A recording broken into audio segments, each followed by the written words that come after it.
Assalamualaikum. I am Aisha Israr and I'm second year MBBS student in Jinnah Sindh Medical University. Today I am going to teach you chapter number 3 of your biology book. This book, okay? So basically what happens कि ये जो chapter है ये classification के बारे में बताएंगे इस चैप्टर में हम, ठीक है। आपने देखा होगा कि इतने तरह के लोग हैं, लोग तो एक ही तरह के हैं, लेकिन कितने तरह के जानदार हैं, जैसे पेड़ हैं, एनिमल्स हैं, हम हैं। तो हम ये जो सारी चीज़ें होती हैं ये एक तरीके से क्लासीफाई होती हैं, ठीक है।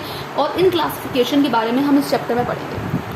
सबसे पहले हमने क्या करना है, डेफिनेशन पढ़नी है और इंट्रोडक्शन पढ़ना है बायोडाइवर्सिटी का। ये बायोडाइवर्सिटी क्या होती है? बायो का मतलब होता है लाइफ और डाइवर्सिटी वेरिएशन को कहते हैं। वेरिएशन का मतलब क्या है कि एक चीज़ का दूसरी चीज़ से मुख्तलिफ होना, इसे वेरिएशन कहते हैं, ठीक है। जैसे ये इंक है और ये बोर्ड है, क्या है, ये इरेजर है।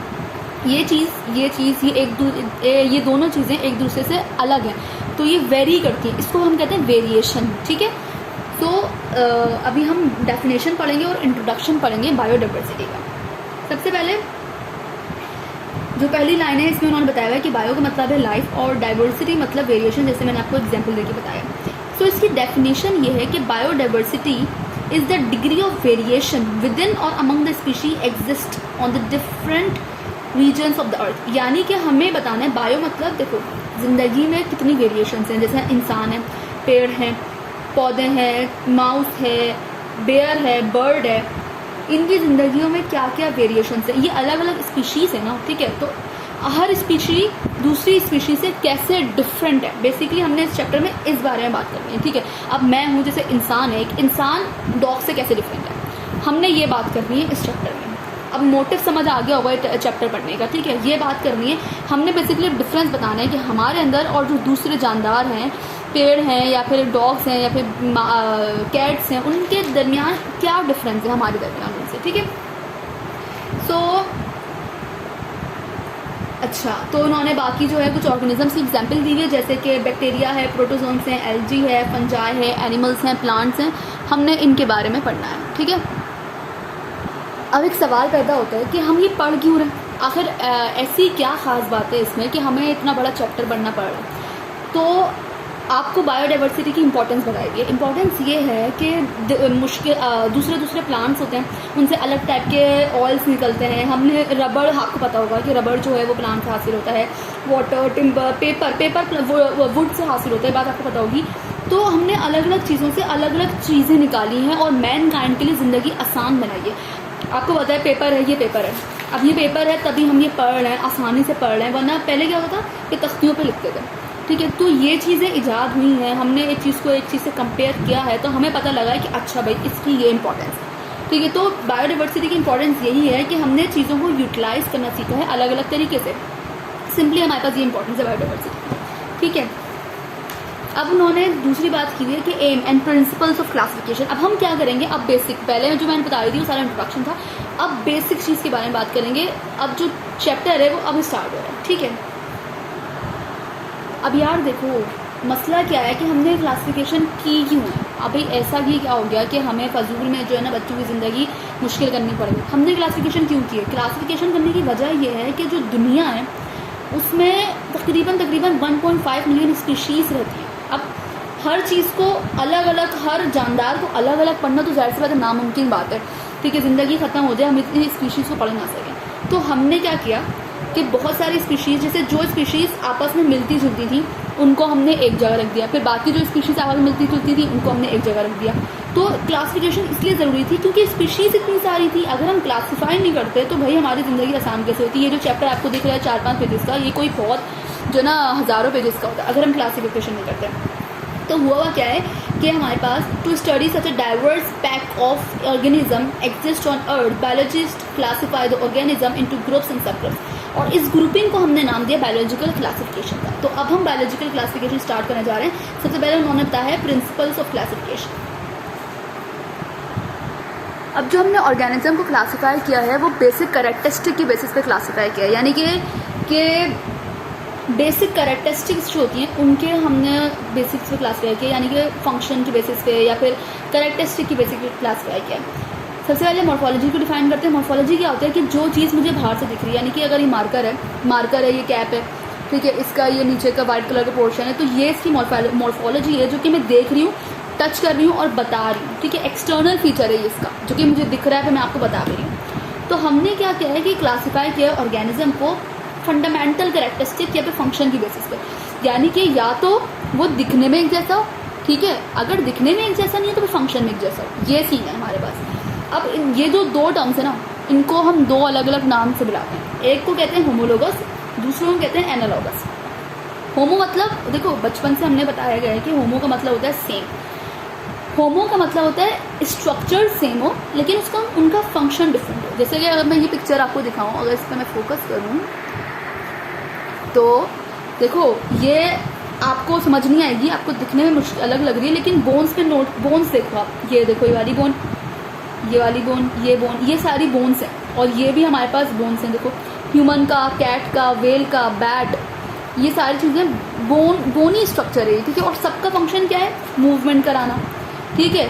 हाथ से हम क्या करते हैं यार, चीज़ें उठाते हैं या फिर मूवमेंट करते हैं, सॉरी चलते तो नहीं है, ठीक है, मूवमेंट करते हैं। तो ये क्या है कि होमोलोगस ऑर्गन्स है। और एनालॉगस का मतलब क्या होता है कि स्ट्रक्चर अलग अलग हो लेकिन फंक्शन ही सेम। जैसे कि अगर मैं बटरफ्लाई के पंख की बात करूँ, विंग्स की बात करूँ या फिर बैट के विंग्स की बात करूँ, तो दोनों यार देखो कितने अलग अलग हैं दिखने में, लेकिन दोनों का फंक्शन एक ही है। क्या फंक्शन है? उड़ना, यानी कि इसके जरिए जो ऑर्गेनिज्म है वो उड़ता है सिंपली। तो इसके बेसिस पे हमने क्लासिफिकेशन की भी, एनालॉगस क्लासिफिकेशन हो गई, ये होमोलोगस हो गई, ठीक है। अच्छा, अभी जो मैंने आपको क्लासिफिकेशन बताई है वो मॉर्फोलॉजी की बेसिस पे, यानी कि मैंने एक चीज़ को देखा, यानी कि यहाँ पे मेरा कैट रखी हुई है, यहाँ पे जो है मैं खुद रखी हुई हूँ, कोई मतलब इंसान रखा हुआ है। अब दोनों में मैं जो देख के बता रही हूँ, देख के क्या सिमिलैरिटीज़ है मैं ये बता रही हूँ, ठीक है।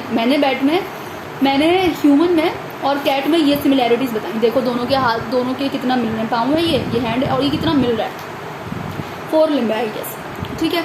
तो ये मॉर्फोलॉजिकल क्लासिफिकेशन थी, यानी कि मैं चीज़ को देख के बता रही हूँ। देख के मॉर्फोलॉजी का मतलब है जो चीज़ मुझे दिख रही है, एक्सटर्नल फीचर्स।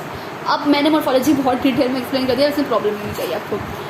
खैर, तो अब क्या होता है कि कभी कभार ऑर्गेनिजम्स को मॉर्फोलॉजी की बेसिस पे क्लासिफाई करना नामुमकिन हो जाता है। जाहिर सी बात है यार, हर चीज़ आपस में मिलती जुलती तो है नहीं देखने में, सब बहुत सारी चीज़ें डिफरेंट हैं। तो अब साइंटिस्ट ने क्या किया, साइंटिस्ट ने दूसरे तरीके निकाले ऑर्गेनिज्म को क्लासीफाई करने के। वो जो तरीके थे वो मैं आपको सिर्फ नाम ले रही हूँ, डिटेल बाद में बताऊँगी। साइटोलॉजी, साइटो मतलब सेल, लॉजी मतलब स्टडी, यानी कि सेल की स्टडी। हमने क्या किया, ऑर्गेनिज्म लिया, ऑर्गेनिज्म का सेल लिया और दूसरा ऑर्गेनिज्म लिया, उसका सेल लिया, दोनों का कंपैरिजन किया, दोनों की कंपैरिजन की स्टडी की। उसमें जो डिफरेंसेस थे वो हमने पढ़े, यानी कि अगर दो ऑर्गेनिज्म अलग अलग थे, दोनों के अलग अलग सेल्स थे, लेकिन उनकी स्टडी जब हमने की तो वो हमें सेम लिखे, तो उनको हमने एक स्पीशी करार दे दिया, ऐसा सीन है। और हमने जेनेटिक्स की बेसिस पे किया उनको। और डेवलपमेंटल पैटर्न का क्या मतलब है कि वो वजूद में कैसे आए हैं। जैसे अभी ये बात तो आपको समझ में नहीं आएगी, अभी आप छोटे हो, लेकिन जैसे इंसान है, इंसान कैसे बना है, एक छोटा सा बिल्कुल एम्ब्री होता है, फिर फीटस होता है, फिर जो है इंसान बनता है। तो ये काफ़ी लंबा प्रोसीजर होता है, 9 मंथ्स का।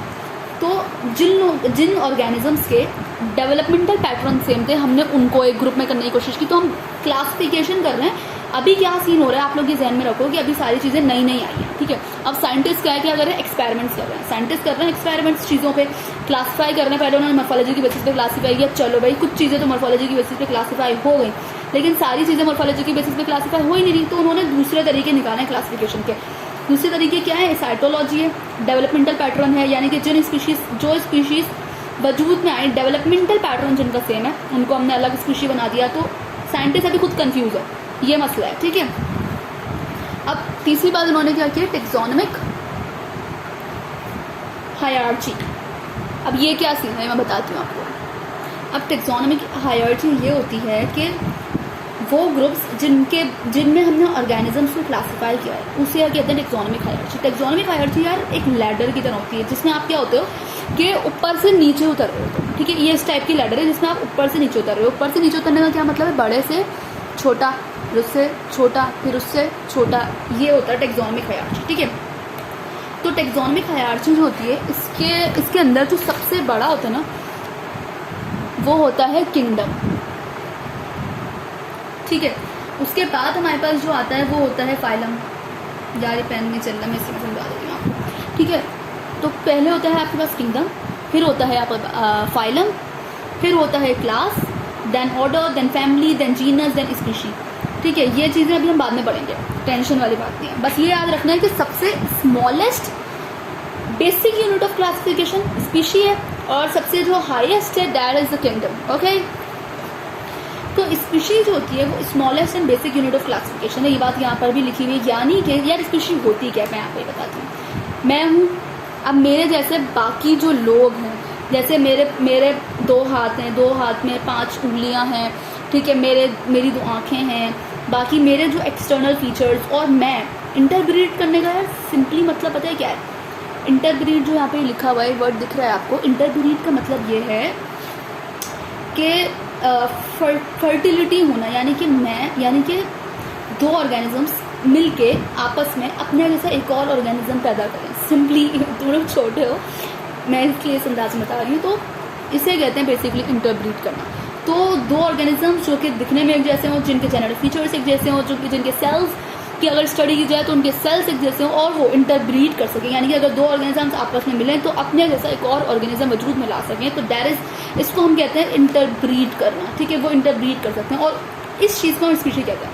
यानी कि बहुत सारे एक जैसे लोग तो नहीं कहेंगे, बहुत सारे एक जैसे ऑर्गेनिज्म जो कि एक्सटर्नली बिल्कुल सेम हो, जिनका मतलब एक्सटर्नली का क्या मतलब है? मॉर्फोलॉजी बिल्कुल सेम हो, जिनकी साइटोलॉजी सेम हो, जिनका डेवलपमेंटल पैटर्न सेम हो और जो इंटरब्रीड कर सकें, उनको हम कहते हैं स्पीशी, ठीक है। अब हमने क्या किया है कि हमने एक ह्यूमन स्पीशी ली। यहाँ पे जो बुक में बात की हुई है ना, देखो जो 2 क्या कहते हैं टेबल बताए मैं, इसमें एक ह्यूमन स्पीशी की बात की हुई है और एक पी की स्पीशी। पी आपको पता है ना प्लांट है, तो एक ह्यूमन स्पीशी की बात है और एक पी की बात है। मैं बाकी ये चार्ट जो है आपको नेक्स्ट पार्ट में बताती हूँ।